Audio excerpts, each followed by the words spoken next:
Mayor Isko Moreno tinawag ho na champion ng bamboo sector dahil sa 100,003 program ng Maynila. Boy Gonzales. Boy!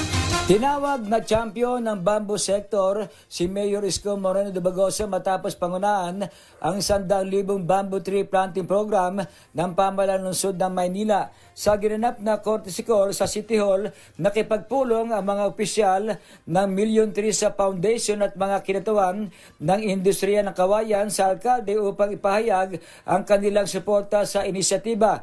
Ayon sa foundation, matagal nang naghahanap ng isang champion ang bamboo industry na magsusulong na malawakang pagtanim ito lalo na sa mga urban areas. Noong Enero 19, iniutos ni Moreno ang pagtanim ng paunang 100,000 puno ng kawayan sa kahabaan ng Ross Boulevard, Road 10 at iba pang mga pangunahing kalsada bilang bahagi ng flood control at environmental policy ng lungsod. Sinabi ng alkalde na makatutulong ang kawayan sa pagpapatibay ng mga pampang ng ilog at sa pagkontrol ng pagbaha tuwing tag-ulan, bukod pa sa pagpapabuti ng kalidad ng hangin sa lungsod. Nagpahayag naman ng kahandaan magbigay ng mga eksperto ang mga kinatawan ng Philippine Bamboo Industry Development Council upang suportahan ang programa. Bahagian niya ito ng polisiya ng lungsod upang mabigyan ng mas maayos na kapaligiran ang mga Manileño.